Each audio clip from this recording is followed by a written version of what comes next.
new car pack. Bugatti Chiron. Right then, let's take this absolute beast for a wild ride in our class, shall we? Let's see how it fares around the loops of Lime Rock. Not very well, it seems, because it's been maybe 2 seconds and I'm already upside down. So that's a really good start to the career of the Bugatti Chiron. Gonna try to right ourselves, and wow, make an absolute meal of that. So okay, good 20 seconds into the race before we really get going. So yes, hello guys, Super GT here. We're going to give the brand new Bugatti Chiron a go. So this just arrived in the Dell car pack, along with the February update with the spectate and gridding. So then, Bugatti Chiron, we all know what this car is, an absolute monster in a straight line. Bugatti's... Actually, what the hell's going on here? I'm going to get lagged and smashed into the wall. So the laggy German first punted me wide. Then the other Porsche comes along to finish the job. Bit of tag teaming going on here with the rammers. Good to know. Really, really helpful stuff. Let's see if we can round out this lap without getting brutally spearheaded into the wall. Seems we can. 17th out of 18. Not a good beginning to this career. Now we're going to catch up with our laggy friend here. Go we get back past him the real proper way. Yes, we can, around the outside. He brakes really early. Someone else having a hard time there into the final corner. Down the dip. Bit of a skid through the corner and up into 14th. And seeking a couple more positions, I think. If you're going to get punted off at the beginning and go down towards the back, I think a top 10 is normally a reasonable aim to try to achieve. Normally you can get that, given the level of quality that you'll find the drivers in this game. So, can we go back getting past this guy? Now, you might notice the car, it actually handles a bit better and has a slightly worse top end than its real life counterpart, because we have a tune in the car. So we've reduced the top speed, so it's not stock at all. If I drove it stock, I would stand zero chance of any success at all. So we've gone for a slightly better handling and slightly slow in a straight line car, but you know, it's still good in a straight line. It's going to still beat most cars, apart from this car, it seems, in front of me, because he's driving like an absolute rocket.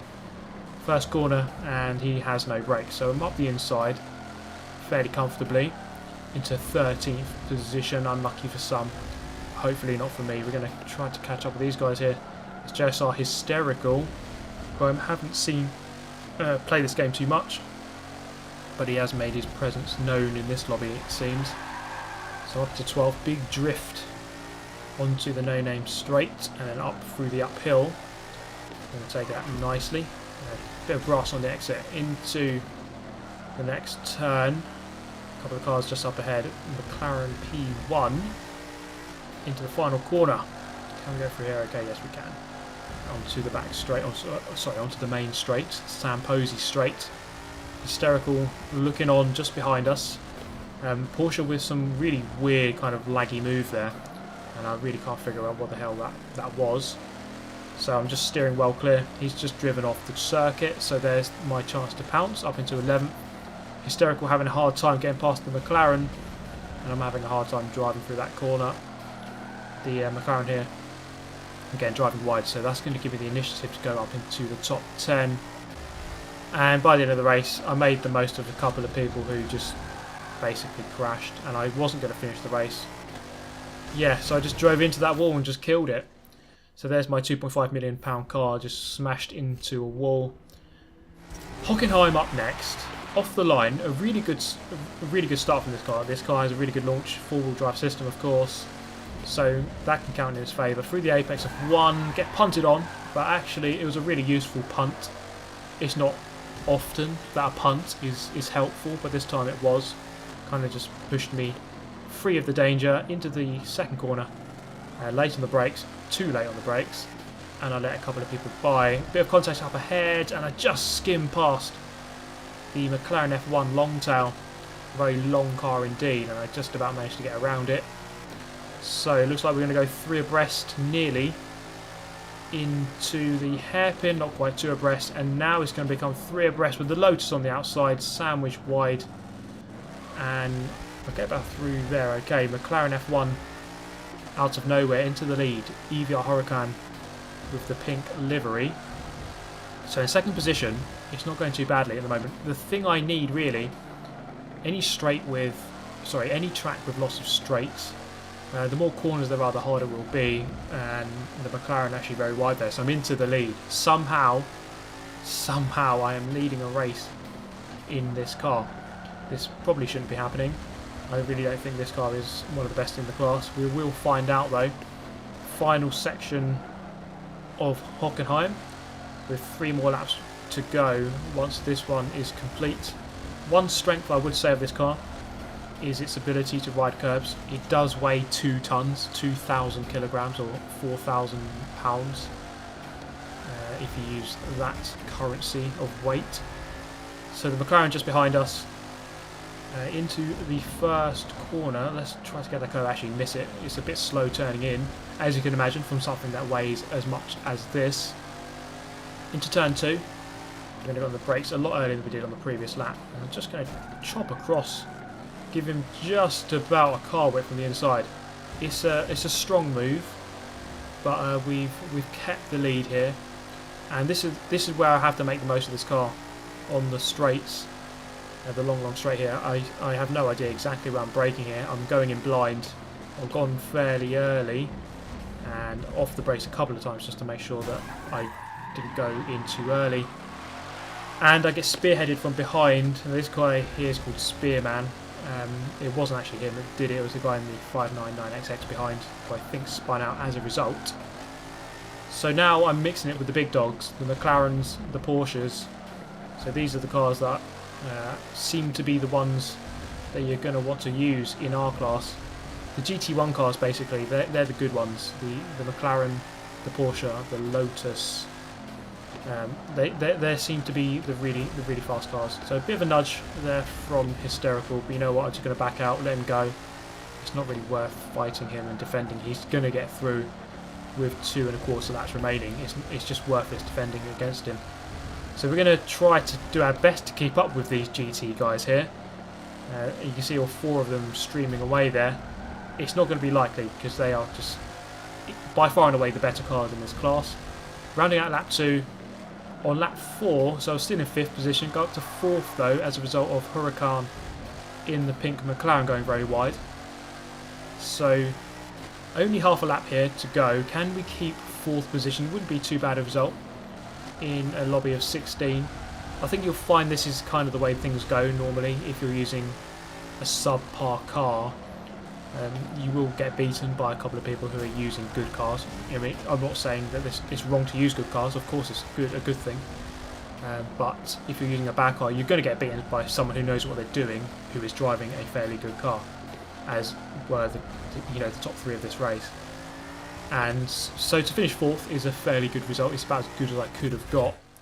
And there it is. So about 3-4 seconds off the base. But if you just drive consistently, you're going to do well.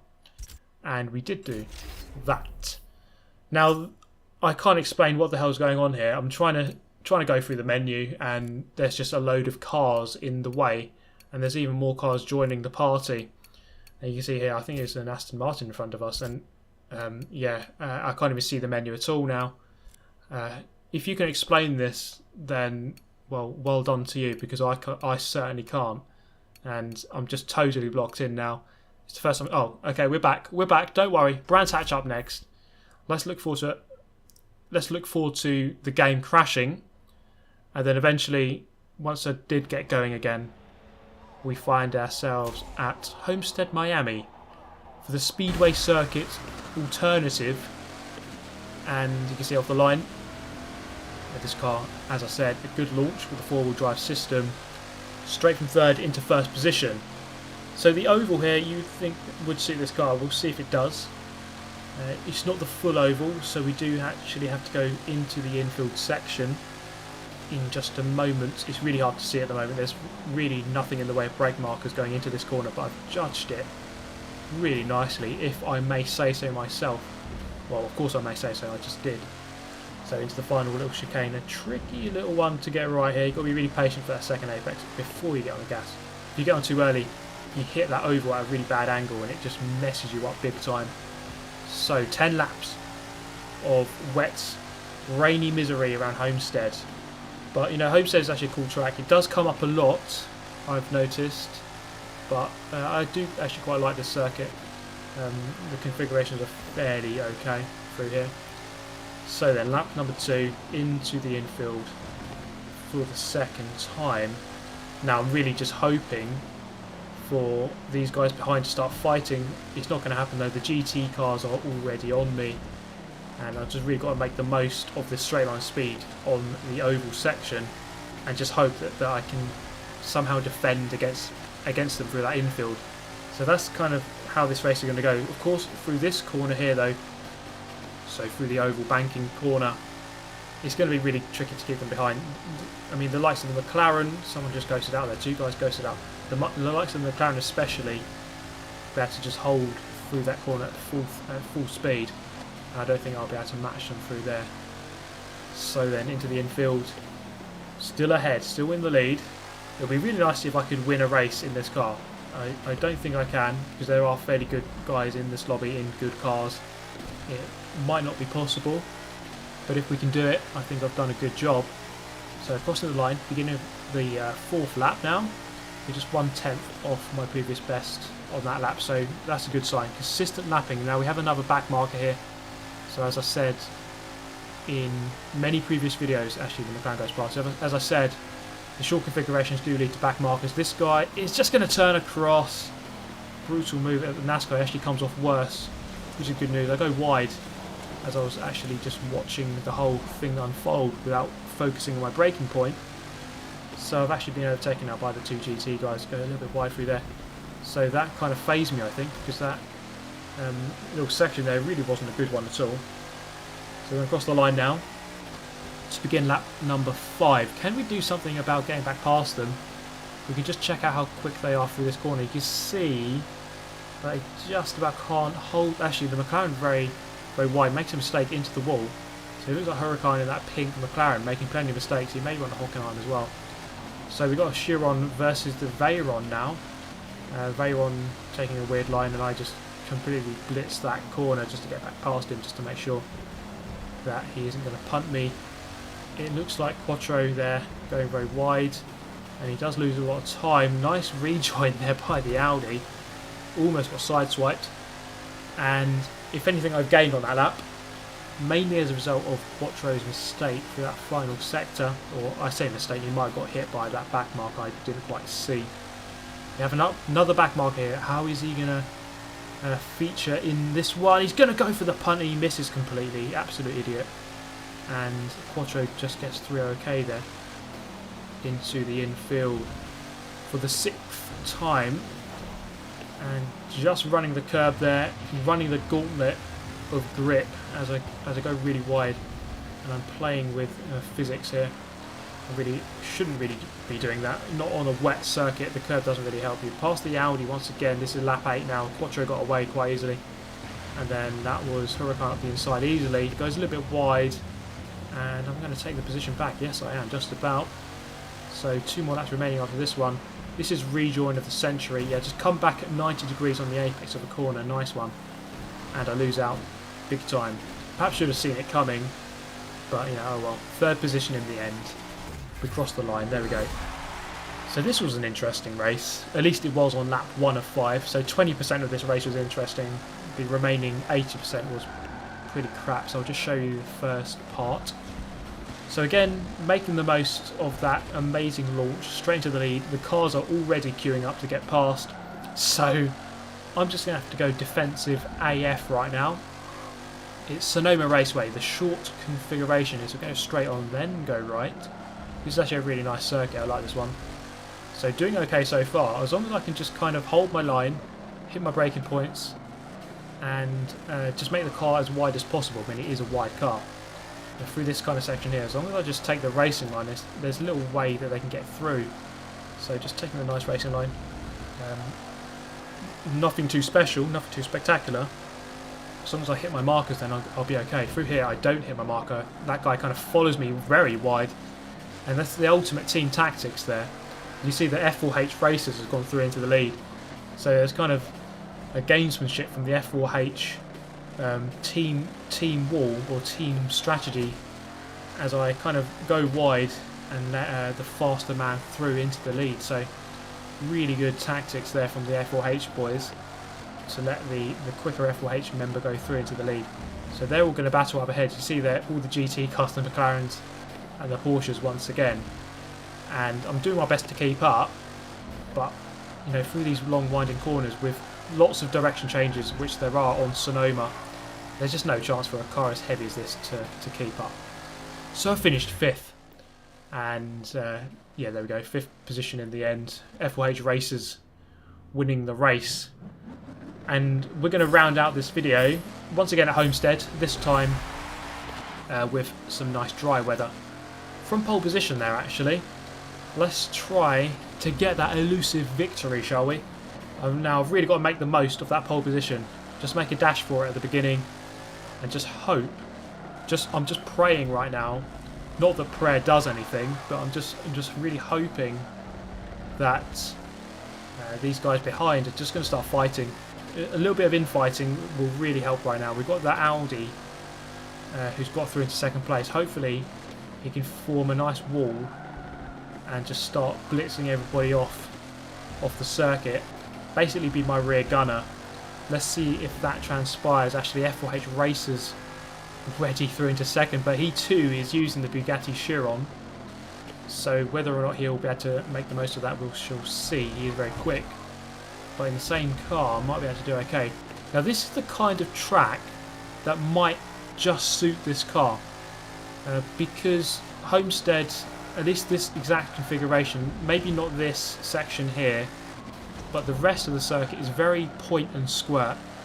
So what I mean by that is you've got a really tight corner and then just a long straight, a tight corner, a long straight, a tight corner, a long straight. So that can kind of suit this car because it does accelerate very well.